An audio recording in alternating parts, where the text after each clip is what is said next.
मेरे प्यारे किसान भाई को मेरा प्यार भरा नमस्कार। मैं विकास नेगी। जैसे कि मैं अपने बाकी के जो मैंने ब्लॉग बनाए थे इसमें अपनी मैंने प्रॉब्लम आपको शेयर की थी अपने इसके स्ट्रक्चर के बारे में और ये जाली के बारे में। तो मैं आज मैं आपको एक अपनी एक जो मैंने थोड़ा हटके बनाया है उसके बारे में, अपने पिट के बारे में बताना चाहूँगा कि मैंने अपना पिट कैसे बनाया हुआ है। आइए, ये देखिए, जैसे ये मैंने यहाँ से नाली बनाई है। मैंने बहुत सारे पिग फार्म में विजिट किया था ये स्ट्रक्चर बनाने से पहले। तो लोगों ने क्या किया था कि जो नाली जो बनाई है वो नाली इस दीवार की उस ओर बनाई थी, गेट के अंदर साइड में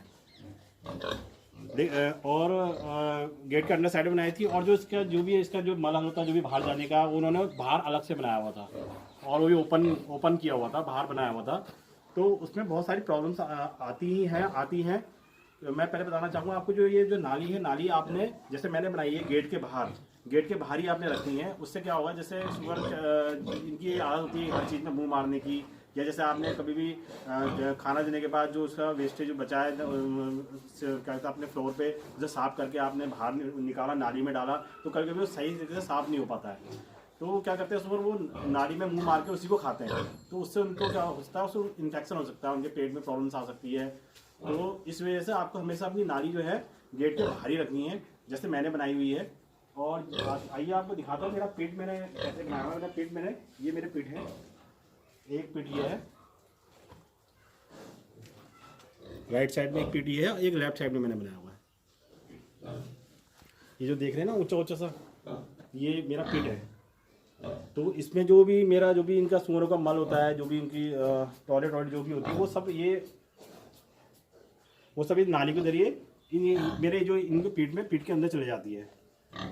इससे क्या होता है कि एक तो इससे हमको जो कहते हैं लोग कि बहुत ज़्यादा स्मेल आती है पिग फार्म में, बहुत लोगों को परेशानी होती है कि आप क्या मतलब वो आपके ऊपर वो भी कर सकते हैं, केस भी कर सकते हैं। इसलिए जब क्या होता है, स्मेल की प्रॉब्लम आपकी सॉल्व हो जाती है। बहुत कम आपके उसमें पिग फार्म में नॉर्मली स्मेल आएगी, बहुत कम आएगी, ना के बराबर स्मेल आती है अगर आप अपना पीठ अंदर ही बनाएंगे। अगर आप बाहर बनाएंगे, मैंने बहुतों का बाहर भी देखा हुआ है, वो ओपन रखते हैं। तो उसमें क्या होता है, जो पिट जैसे मेरा पिट है, ये आपको 10 बाई 10 के 2 पिट है। ये होते बहुत बड़े बड़े पिट होता है।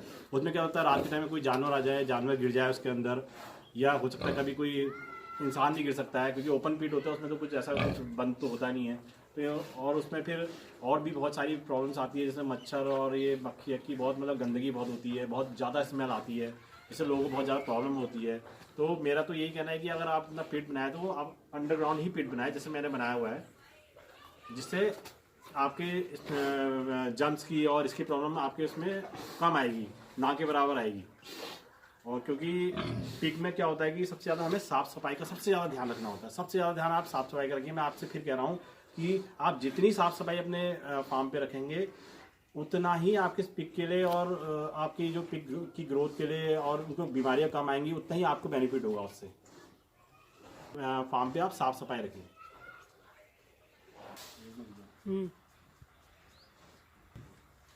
जैसा कि मैंने आपको अपने पीठ के बारे में जानकारी दे दी, कैसा फीड होना चाहिए करके। आइए अब मैं आपको इनके सुअरों के फीड के बारे में कुछ आपको बताना चाहता हूँ। वो मैं दिखाना चाहता हूँ कि इनको कितना फीड देना चाहिए, जो इनकी रिक्वायरमेंट होती है पर डे के हिसाब से, और उसमें क्या क्या फूड में आप इनको हेल्दी, जिससे हेल्दी रहे, इनका वेट जल्दी गेन करे, उनके फूड में क्या क्या आपको मिक्स करना है, क्या क्या इसमें आइटम आपको उनको देने हैं। आइए मैं आपको दिखाता हूँ।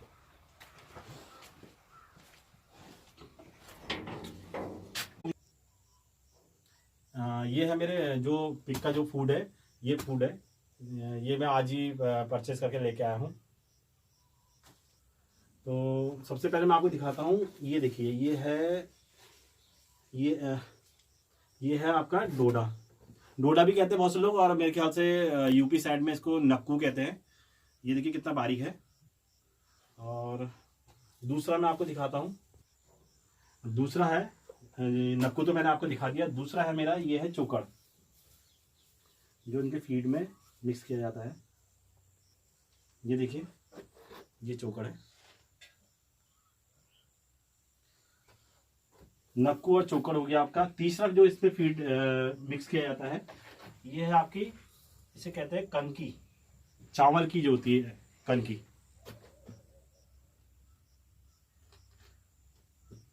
ये चावल की कनकी है।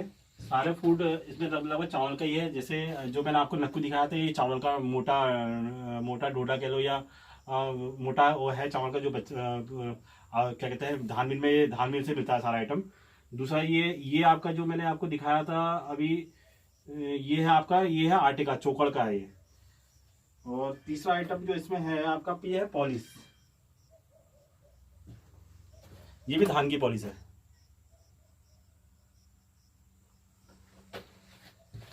एक ये है जो हमारा चौथे नंबर का फूड है जो उसमें मिक्स किया जाता है। ये देखिए, ये है मक्का। मक्का देखिए जानवरों में बहुत जरूरी है, प्रेग्नेंट माता के लिए तो बहुत जरूरी होता है ये फूड में इससे मिलाने से एक तो उसकी जो उसके बच्चे होंगे उसके लिए दूध की क्वांटिटी उसके लिए सही रहेगी, बच्चों को दूध की शॉर्टेज नहीं पड़ेगी। ये बहुत जरूरी है जो आप अपने फीड में आप उनको जानवरों को देंगे। और एक चीज और बताना चाहता हूँ मैं आपको, ये है हमारा कैल्शियम जो इसकी मैं फीड में मिक्स करके देता हूँ। और एक चीज और है, ये है हमारा लीवर 52। लीवर 52 सुअर को कैल्शियम तो आप हफ्ते में 1 या 2-3 बार दे सकते हैं, लेकिन मेरे हिसाब से लीवर 52 कंटिन्यू देंगे तो उससे सुअरों का हर जो भी खाएंगे उसको पचाने में उनको बहुत मतलब आसानी रहेगी, उनका कभी पेट में कोई प्रॉब्लम नहीं आएगी।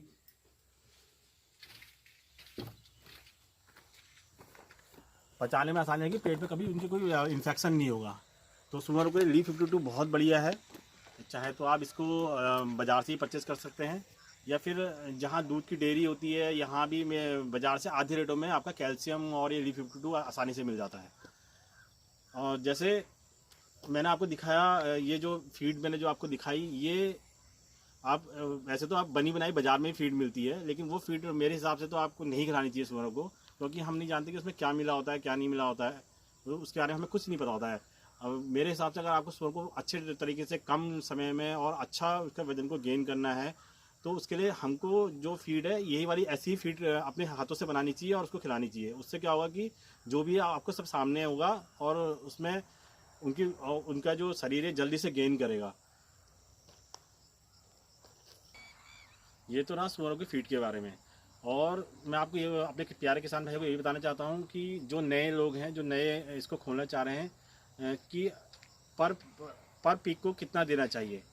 हर पिक को जो सुबह शाम का जो उनका होता है, हम सुबह शाम देना चाहिए। एक 1 kg आप हर पिक को दे सकते हैं, यानी पर डे का हिसाब माने तो एक पिक 2 kg पर डे खाता है। जिसमें आप बच्चे, अगर आप कहेंगे कि बच्चों को कितना देना चाहिए, जो नए नए बच्चे हैं जिनको आपने अभी अभी माँ से अलग किया उनको कितना देना चाहिए, उनका भी यही रेशियो रहता है 1 kg। और अगर आप चाहें तो 1 से 1.5 kg भी कर सकते हैं। यही इनका खाने फीडिंग का, यही इनका जो है फीडिंग इनको ऐसी देनी चाहिए। दूसरा आपने देखा होगा कि जब मैंने आपको अपनी फीड दिखाई थी पॉलिश और ये जितनी फीड दिखाई थी, आपने देखा कि वो धूल की तरह थी, बिल्कुल बारीक जैसी। इसलिए मैंने आपको अपने पहले ब्लॉग में आपने ये बताया था कि जो भी इनका खाना है वो आपको एक दिन पहले भिगाना है, पानी में भिगा देना है अच्छी तरीके से। उससे क्या होगा, क्योंकि जो आपका जो आपने मैंने जैसे आपको बताया कि 1 kg देना है, 1 kg में इससे क्या होगा, आपका उसमें पानी का वेट, जब आप उसमें पानी डालेंगे तो ऑटोमेटिकली वो 1 kg से बढ़ जाएगा, यानी 1.5 kg के आसपास हो जाएगा। तो उससे आपका जो फूड है वो भी उसका कंजम्पशन भी थोड़ा कम हो जाएगा। और जैसे कि अगर आप इसको सूखा दे देते हैं, सूखे में क्या होगा कि मैं आपको पहले बता चुका हूँ कि इनको जो सुअरों को है खांसी की प्रॉब्लम स्टार्ट हो जाएगी, क्योंकि क्या होता है ये धूल होती है, धूल उनके जो है गले में चिपक जाती है। धूल से तो हमको भी इन्फेक्शन हो जाता है, तो वो तो बेचारे सुअर ही हैं, तो इनको भिगा के ही अपना फूड देना है। और जैसा मैं अपने प्यारे किसान भाई को कहना चाहता हूँ अंत में, कि अगर जिसको भी जो भी हल्द्वानी के, मेरे हल्द्वानी के क्षेत्र में, उत्तराखंड के क्षेत्र में अगर किसी को फूड के बारे में कोई प्रॉब्लम है, कहाँ मिलता है, कैसे मिलता है, तो वैसे तो ये आप किसी भी धान मिल में चले जाए, वहाँ पे आपको सारा ये मिल जाएगा, आसानी से मिल जाएगा। अगर फिर भी आगे किसी को दिक्कत है कि वो कोई ये जानना चाहता है कि मेरे को सस्ते में कहाँ मिलेगा, अच्छा फूड कहाँ पे मिलेगा, तो वो मेरे व्हाट्सअप नंबर, जैसे मैं आपको पहले ही बता चुका हूँ, 9761118888 पे मेरे से कभी भी आप चैट कर सकते हैं। मैं आपको पूरा इस बारे में पूरी मार्गदर्शन दूंगा कि हल्द्वानी में कौन सी जगह में आपको जो ये फूड है सस्ते में मिलेगा और अच्छी क्वालिटी का मिलेगा। और लास्ट में मैं यही कहना चाहता हूँ अपने प्यारे किसान भाइयों से कि मेरे चैनल को प्लीज़ सब्सक्राइब कीजिए, लास्ट में बेल आइकन के ऑल को प्रेस कीजिए।